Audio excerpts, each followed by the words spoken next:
Rubbers या elastomers वो substances हैं जिन पर अगर फोर्स हम अप्लाई करते हैं तो वो फोर्स के एप्लीकेशन से अगर वो उनका डायमेंशन इंक्रीज करता है, और जब हम फोर्स रिलीज करते हैं तो वो डायमेंशन अगर फिर से वो रिगेन कर पाए, उन तरह के जो पॉलीमर्स होते हैं वो सभी कहलाते हैं रबर्स या इलास्टोमर्स, जिसमें एक नॉर्मल इलास्टिसिटी की टेंडेंसी पाई जाती है। ये जो रबर्स हैं ये दो तरह के होते हैं। पहला है नेचुरल रबर,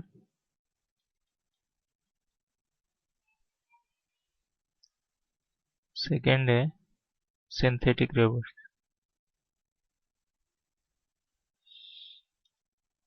नेचुरल रबर वो रबर है जो कि रबर प्लांट से प्लांट से जो लेटेक्स निकलता है उससे बनाए जाते हैं। इसका जो मोनोमर है वो है आइसोप्रीन।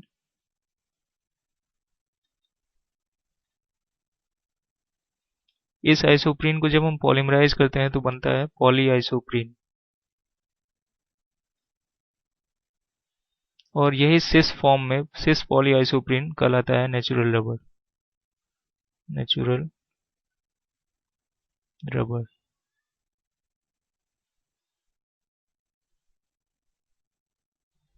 ये आइसोप्रीन जब पॉलीमराइज होता है तो ये बनाता है पॉली आइसोप्रीन।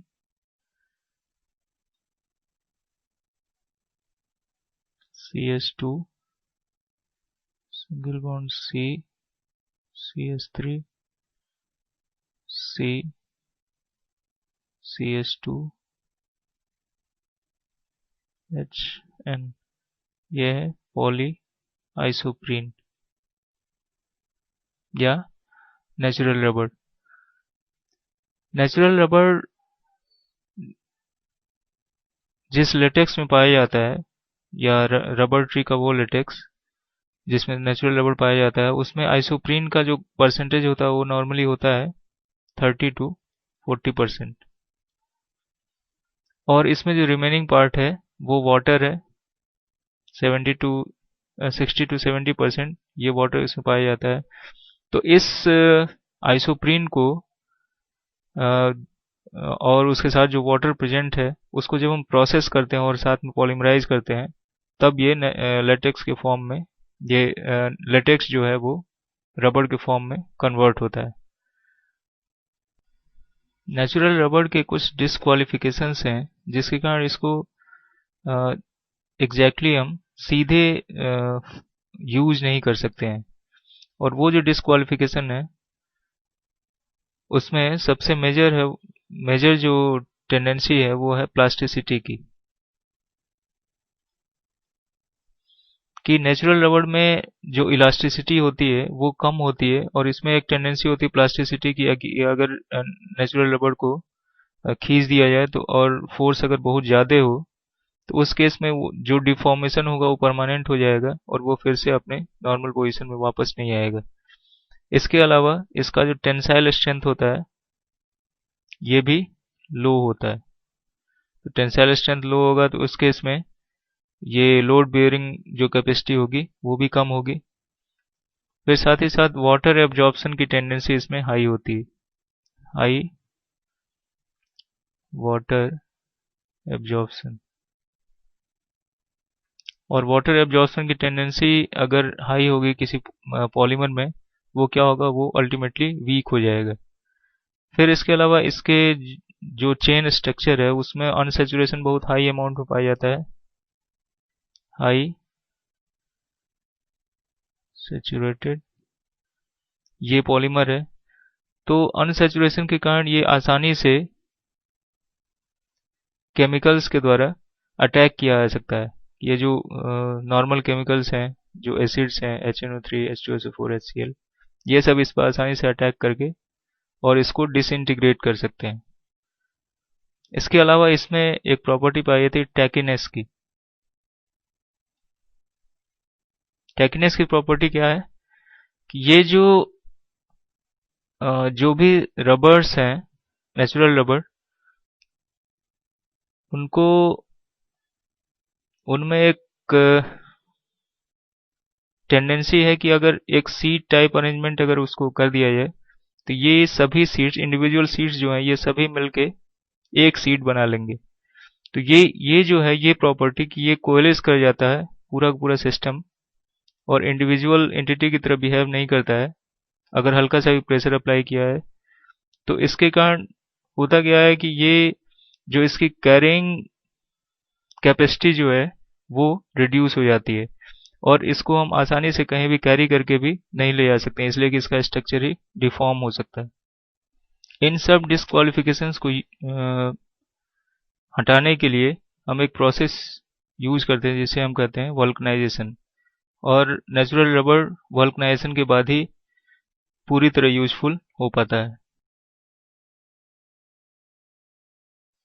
वल्कनाइजेशन एक ऐसा प्रोसेस है जिसके थ्रू हम नेचुरल रबर की जो प्रॉपर्टीज हैं उसे इनहेंस कर सकते हैं, जो उसके डिस्क्वालिफिकेशन है उसे हम रिमूव कर सकते हैं।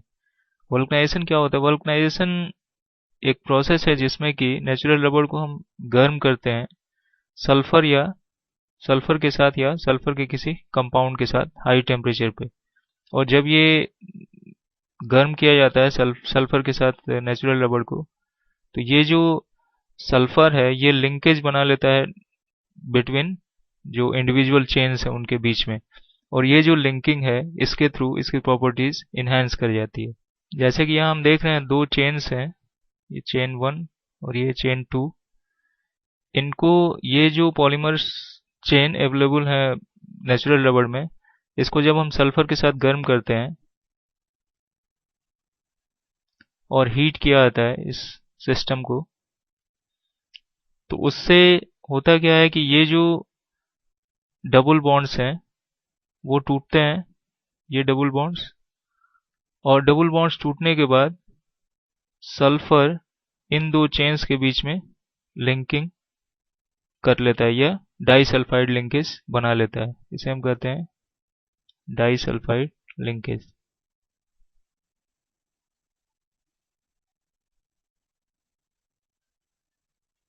ये जो प्रोसेस है ये प्रोसेस कहलाता है vulcanisation of rubber. Vulcanisation process के कारण रबर का जो मैकेनिकल स्ट्रेंथ है वो इंक्रीज कर जाता है। उसके अलावा इसमें जो ये अनसेचुरेशन जो था वो भी रिमूव हो गया, ये जो अनसेचुरेशन है, और अनसेचुरेशन के रिमूव होने से इसका जो केमिकल रेजिस्टेंस है वो भी इंक्रीज कर जाता है। तो वल्कनाइजेशन एक ऐसा प्रोसेस है जिसके बहुत सारे एडवांटेजेस हैं, जो कि जितने भी डिस्क्वालिफिकेशंस हैं नेचुरल रबर के उनको रिमूव करने में यूज किया जाता है। तो इससे कौन कौन सी चीज इंक्रीज करती है? वो है रबर का टेंसाइल स्ट्रेंथ, ये इंक्रीज कर जाता है। इसके अलावा वाटर एब्जॉर्प्शन ये भी लो हो जाता है।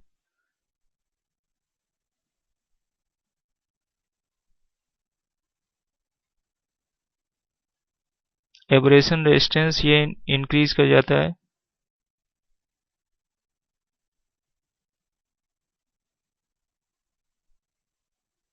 इसके अलावा इलेक्ट्रिकल इंसुलेशन प्रॉपर्टी भी इसकी इनहेंस कर जाती है। इलेक्ट्रिकल इंसुलेशन प्रॉपर्टी, फिर इसका टेम्परेचर रेंज वो इंक्रीज कर जाता है। यूजिंग टेम्परेचर रेंज जो होता है, जिस जिस टेम्परेचर रेंज में ये यूजफुल है वो इनहेंस हो जाता है।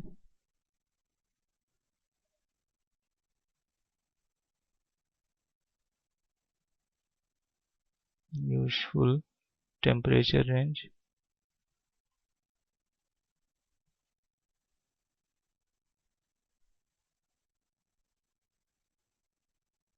इसके अलावा टेकनेस जो इसमें पाई जाती है नेचुरल रबर में, वो टेकनेस थोड़ी सी रिड्यूस हो जाती है।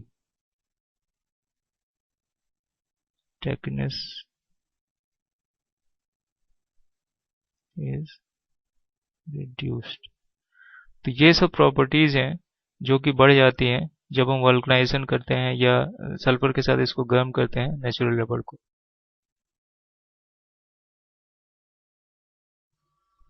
सिंथेटिक रबर्स वो पॉलीमर्स हैं जो अपने प्रॉपर्टीज में रिजेंबल करते हैं नेचुरल रबर से। इनमें इलास्टिसिटी पाई जाती है। इसके अलावा ये उन जगह पर यूज किए जाते हैं जहां पर हम नेचुरल रबर का यूज कर सकते हैं। सिंथेटिक रबर्स सिंथेटिक केमिकल्स के हेल्प से बनाए जाते हैं।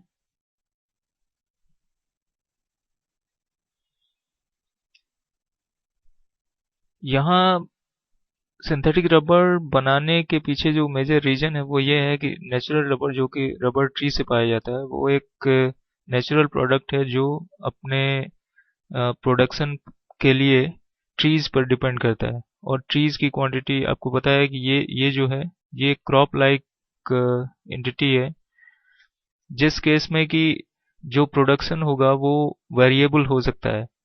तो इससे बचने के लिए हम कुछ ऐसे केमिकल्स को पॉलीमराइज करके सिंथेटिक रबर्स बनाए गए जिनकी प्रॉपर्टीज वही थी या उससे ज़्यादा अच्छी थी जैसे कि नेचुरल रबर की प्रॉपर्टीज थी।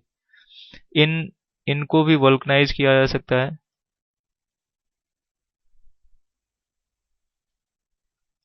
और इनकी जो प्रॉपर्टीज हैं वो ज़्यादा, कई मामलों में ज़्यादा अच्छी पाई गई हैं नेचुरल रबर से। और यहाँ पर सिंथेटिक केमिकल्स यूज किया जाता है जिसके प्रोडक्शन पे हम कंट्रोल कर सकते हैं। तो ये सब कुछ फायदे हैं जिससे कि सिंथेटिक रबर्स अब धीरे धीरे मार्केट में नेचुरल रबर को कम्प्लीटली लगभग रिप्लेस कर चुके हैं। इसमें बहुत सारी कैटेगरीज हैं सिंथेटिक रबर्स की, जिसमें जो मेजर कैटेगरीज हैं वो है ब्यूना एस,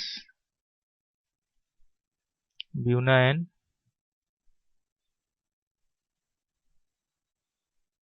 नियोप्रीन और ब्यूटाइल रबर।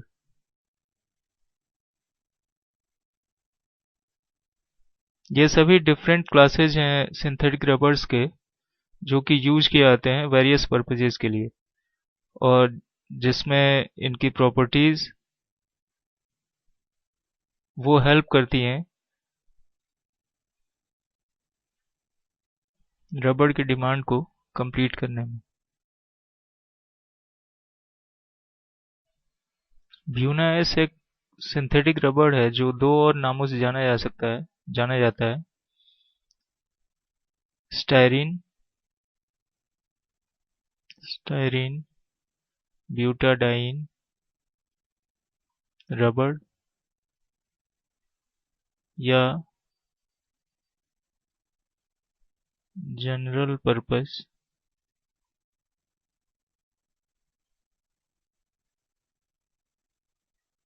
रबर स्टायरीन, जिसे हम GRS भी कहते हैं, GRS। ये जो ब्यूना एस है, इसमें ये कोपॉलीमर है जिसमें कि दो तरह के दो अलग अलग मोनोमर्स यूज किए जाते हैं। और वो जो मोनोमर्स हैं वो हैं butadiene CH2 double bond CH, single bond CH double bond CH2, butadiene, और स्टायरीन CH2 CH। ये दोनों मोनोमर्स जब पॉलीमराइज करते हैं तो जो पॉलीमर बनता है वो कहलाता है Buna S, butadiene styrene rubber. तो इसमें जो पॉलीमराइजेशन होगा वो फ्री रेडिकल टाइप पॉलीमराइजेशन, जिसमें कि ये डबल बॉन्ड्स टूटेंगे, ये जो डबल बॉन्ड्स हैं, और डबल बॉन्ड्स टूट के जो इलेक्ट्रॉन्स जनरेट होंगे ये इलेक्ट्रॉन्स चेन फॉर्मेशन में पार्टिसिपेट होंगे। तो इससे जो पॉलीमर बनता है उसका स्ट्रक्चर होगा CH2 single bond CH double bond CH single bond CH2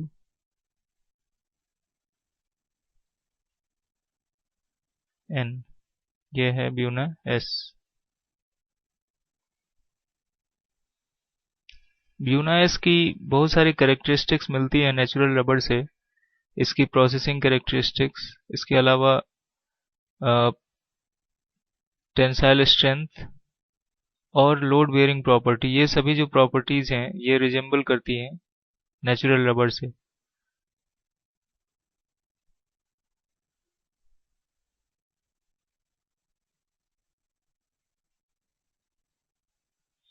इसके अलावा इसमें जो टेंसाइल स्ट्रेंथ और एब्रेशन रेजिस्टेंस है वो हाई होता है, हाई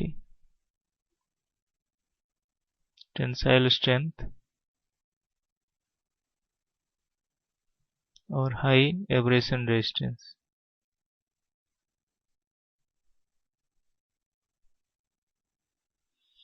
और इसी हाई टेंसाइल स्ट्रेंथ और हाई एब्रेशन रेजिस्टेंस के कारण इसके बहुत सारे यूजेज हैं, जैसे कि ये टायर्स बनाने में यूज किया जाता है, शू सोल्स, रबर सोल्स जो होते हैं वो बनाने में यूज किया जाता है। उसके अलावा वायर पर जो रबर इंसुलेशन होता है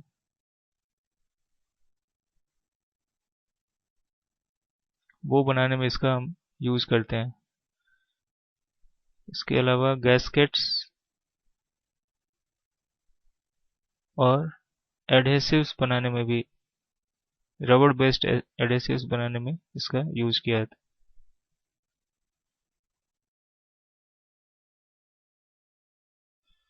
ब्यूनाएन को nitrile rubber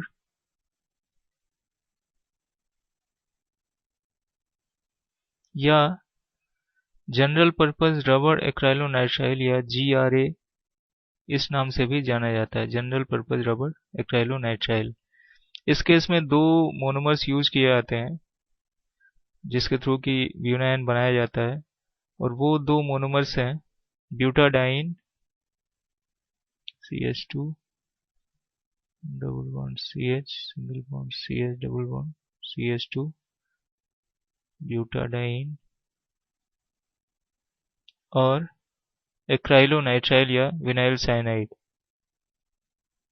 CH2 CH CN। तो ये जो दो मोनोमर्स हैं इनके पॉलीमराइजेशन से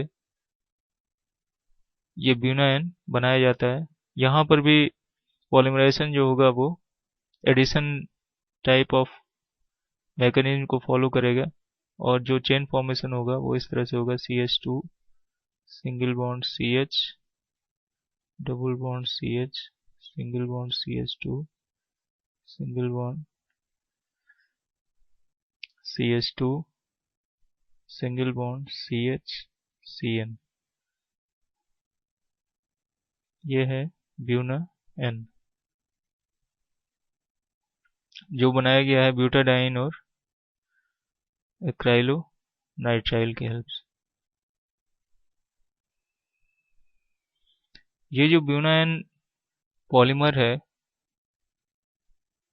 इसमें बहुत सारी क्वालिटीज होती हैं जो कि इसको नेचुरल रबर से एक एडवांटेज देती हैं।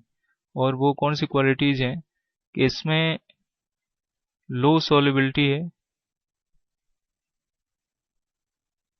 लो सॉल्युबिलिटी इन वेरियस सॉल्वेंट्स, और लो सॉल्युबिलिटी के कारण ही इस ये जो स्वेलिंग नेचर इसमें जो होता है वो बहुत कम पाया जाता है। जैसे रबर, नेचुरल रबर स्वेल कर जाता है वाटर में या और जितने भी केमिकल्स अगर उसमें स्टोर किया गया हो तो वो एब्जॉर्ब कर लेता है, ये एब्जॉर्प्शन की कैपेबिलिटी इसमें कम होती है। और इसी रीजन से इसका टेंसाइल स्ट्रेंथ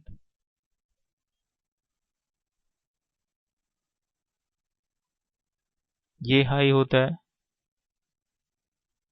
इसके अलावा एब्रेसिव रेजिस्टेंस भी हाई होता है, हाई एब्रेसिव रेजिस्टेंस। इसमें केमिकल रेजिस्टेंस भी होता है,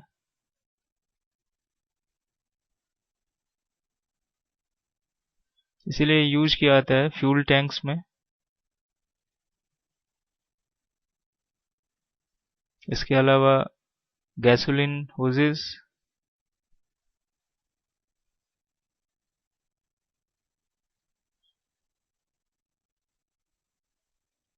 और एडहेसिव्स के फॉर्म में भी यूज किया जाता है।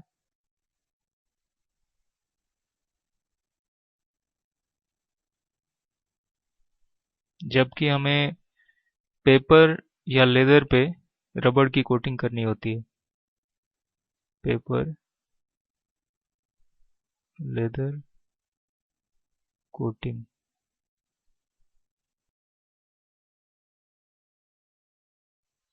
नियोपिन नेचुरल रबर क्लोरोप्रीन मोनोमर के पॉलीमराइजेशन से बनाया जाता है। CH2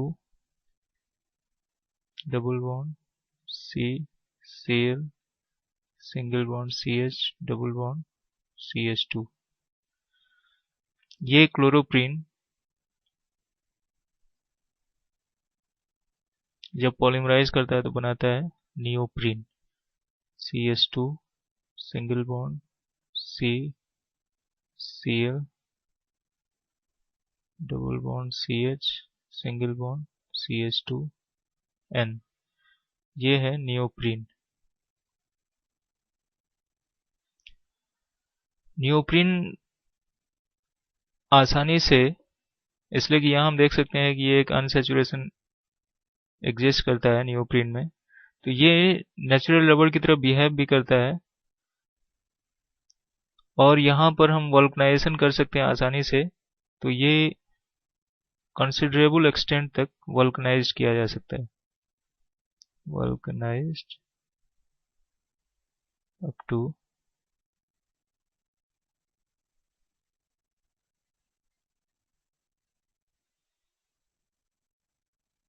और ये जो वल्कनाइजेशन है ये विथ हेल्प ऑफ हीट ही कर सकते हैं, इसमें सल्फर ऐड करने की जरूरत नहीं होती है।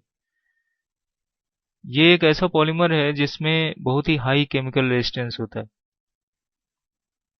हाई केमिकल रेजिस्टेंस, और इसी हाई केमिकल रेजिस्टेंस के कारण ये वहां यूज किया जाता है जहां पर कि केमिकल्स स्टोर किए जाते हैं। Storage, lining. इसके अलावा सॉलिड टायर्स में यूज करते हैं इसे। Solid tyres. इसके अलावा ट्यूबिंग्स, उन ट्यूबिंग्स में जो कि हेजार्डस केमिकल्स को कैरी करने में यूज किया जाता है।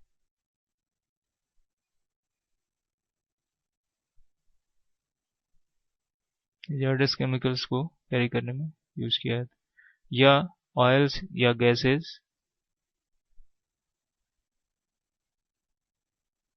गैसेस में यूज किए जाने वाले जो ट्यूबिंग्स होते हैं वो भी नियोप्रीन से बनाए